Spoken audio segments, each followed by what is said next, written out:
Hello everyone and welcome back to my YouTube channel Code with Riya.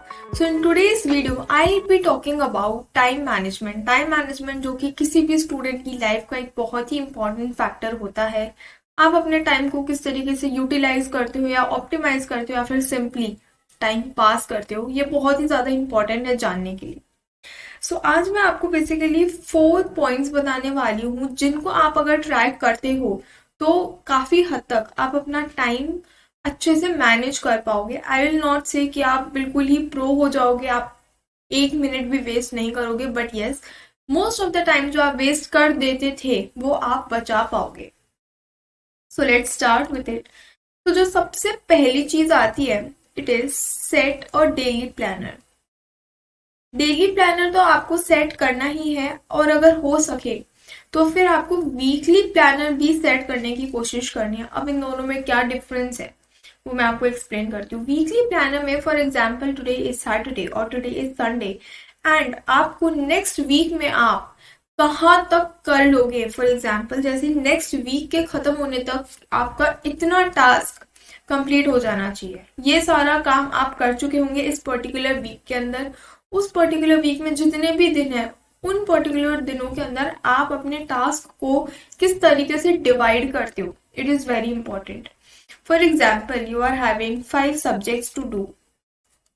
अब मैं यहाँ पे आपको सब्जेक्ट का एग्जाम्पल लेके बता रही हूँ. If you have any projects to do आप वो भी कर सकते हो, it is totally up to you. मैं आपको एक फ्रेमवर्क बता रही हूँ कि इस तरीके से हो सकता है, उसमें आप कुछ भी कर सकते हो.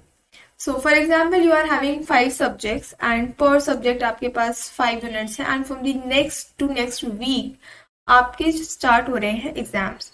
अब एक वीक पहले तक हमारी अगर पूरी तैयारी हो तो हमें एग्जाम्स के अंदर स्ट्रेस काफ़ी कम होता है. एग्जाम के बारे में मैंने ऑलरेडी एक काफ़ी अच्छी डेडिकेटेड वीडियो बना रखी है. I put the video link in the description box, make sure that you are seeing it also.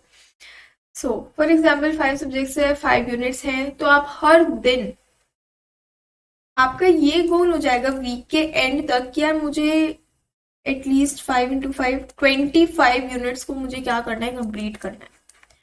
अब ये 25 यूनिट्स मैंने लिख तो दिया कि यार वीक के एंड तक मुझे 25 यूनिट्स करनी है. अब उस वीक में जितने भी डेज हैं, फॉर एग्जाम्पल टुडे संडे, तो मंडे से लेकर नेक्स्ट संडे तक आपके पास 7 डेज का टाइम है. 25 को अगर आप 7 से डिवाइड करोगे तो अप्रोक्सीमेटली 3 पॉइंट समथिंग यूनिट्स आपको एक दिन के अंदर करनी है. अब ये आप अपनी फ्लेक्सिबिलिटी के अकॉर्डिंग कर सकते हो कि आप वो कौन सी यूनिट्स को उठाने वाले हो. अगर आप फॉर एग्जांपल कोई इमरजेंसी आ गई और अगर आप एक दिन 2 ही यूनिट कर पाए, इट्स ओके. आपको ये सोचना है कि आप मुझे वीक के एंड तक 25 करनी है तो करनी ही है. अगर मैंने एक दिन 2 करी कोई बात नहीं, मैं दूसरे दिन 4 कर लूंगा. इस माइंडसेट के साथ चलना है. और एक बहुत इंपॉर्टेंट चीज, जब भी हम कोई भी प्लानिंग करते हैं तो फिर ऐसा नहीं सोचना है कि मैंने आज प्लानिंग करा और बस आज से स्टार्ट हो गया और मेरे को बहुत ही जल्दी सक्सेस मिल जाएगी. दैट इज कि मैं हर काम को उसके नियमित टाइम पे मैं कर सकती हूँ या कर सकता हूँ. ऐसा नहीं हो सकता.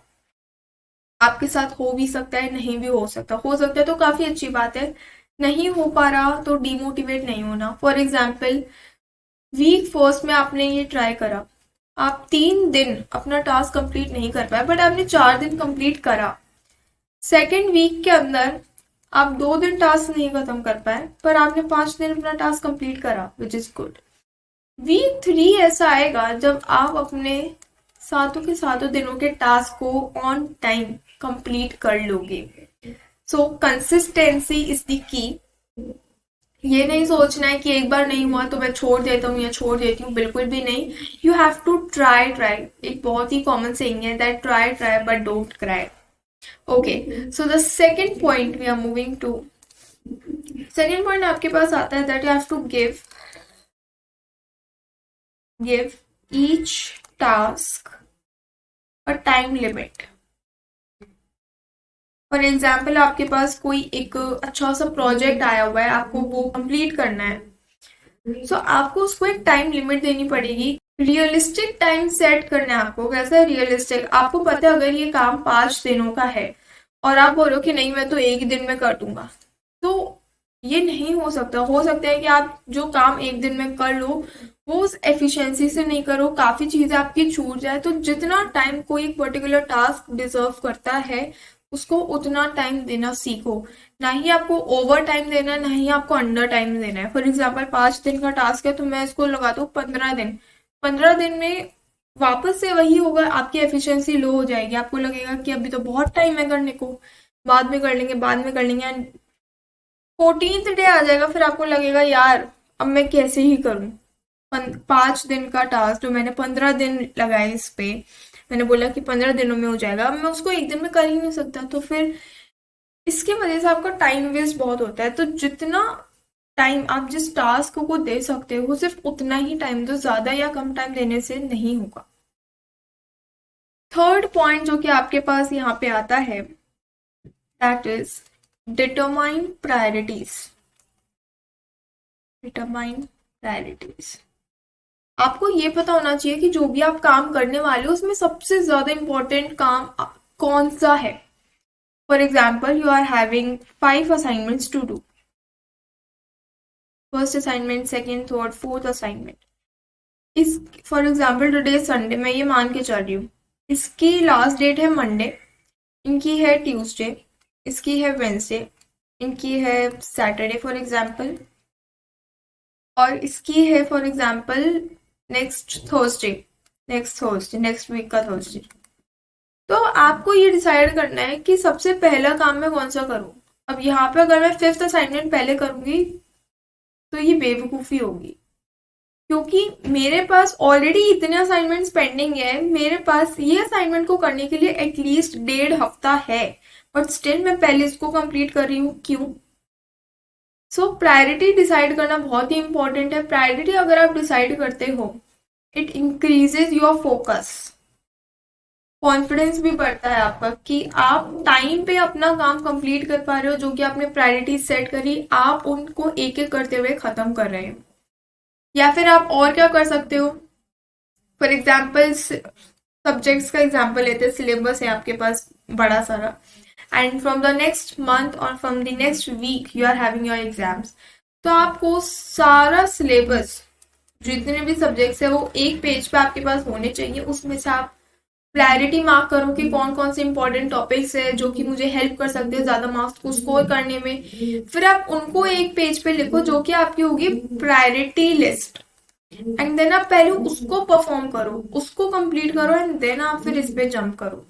कुछ इस तरीके से आप अपनी प्रायोरिटीज को मेंटेन कर सकते हो। एंड जैसे कि मैंने आपको बताया था कि आपको डेली प्लानिंग करनी है, इसके अंदर भी आपके पास प्रायोरिटीज डिफाइंड होनी चाहिए कि सबसे पहले मुझे ये काम करना है, फिर मुझे वो काम करना है। जो लीस्ट इंपॉर्टेंट काम है, जो कि आपको लगता है कि ये तो कोई और भी कर सकता है, इसमें अगर मैं थोड़ी सी हेल्प कर दूंगा तो भी ये हो जाएगा काम, तो उन कामों का बिल्कुल लास्ट तक रखो। The fourth point is that you have to learn to say no. ना बोलना अगर नहीं आता तो सीखो, और अगर आता है तो बहुत ही अच्छी बात है। किसी खूब इंसान ने ये बोला था that the difference between successful people and really successful people is that really successful people says no to almost everything। क्यों? क्योंकि उनको अपनी वैल्यू पता होती है, उन्हें अपने टाइम की वैल्यू पता होती है। क्योंकि जिस इंसान को अपने टाइम की वैल्यू होती है वही इंसान किसी दूसरे के टाइम की वैल्यू कर सकता है। अगर आपका दोस्त आ रहा है और अगर आपको बोल रहा है कि यार चल पार्टी करने चलते हैं, चल यहाँ पे चलते हैं, कहीं कहीं वहां पे चलते हैं, आप हमेशा ये ध्यान रखो कि आप कुछ भी कर रहे हो, आप पढ़ रहे हो, आप खा रहे हो, आप सो रहे हो, आप दोस्तों के साथ बाहर घूमने जा रहे हो, आप कुछ भी XYZ एक्टिविटी कर रहे हो, उस वक्त कोई ना कोई है जो कि पढ़ रहा है, जो कि अपने गोल की तरफ एक कदम आगे बढ़ रहा है, आपसे एक कदम आगे बढ़ रहा है, आपका कंपटीशन बढ़ रहा है। जब तक ना नहीं बोलना सीखोगे तब तक जिंदगी नहीं चलने वाली है। अगर आपका दोस्त सच में आपका दोस्त है तो वो समझेगा कि हाँ यार तुझे अभी काम करना है, okay you can do your work, हम कभी और चल लेंगे। बट अगर वो नहीं समझ रहे तो वो दोस्त कहलाने के लायक भी नहीं है, जो कि आपकी सिचुएशन को ही नहीं समझ पा रहा। सो अगर आपको लग रहा है कि यार अभी आज का टास्क मेरे काफी सारे बचे हुए हैं, मेरे टास्क ही कंप्लीट नहीं हुए हैं, ये मुझे बाहर जाना है जहाँ पे मेरे 3-4 घंटे तो ऐसे ही वेस्ट हो जाएंगे, तो सिंपली मना कर दो, बिकॉज आपका करियर आपके हाथ में है। अगर आप अपने करियर के लिए काम नहीं करोगे तो सक्सेस भी नहीं आएगी। So yeah, that's all for today. Subscribe my channel if you are new to my channel, and don't forget to hit the bell icon. And also, if you have not seen the C and C++ programming series, you can go and see those series also. Thanks for watching this video, and stay happy and stay safe, and I'll meet you in the next video.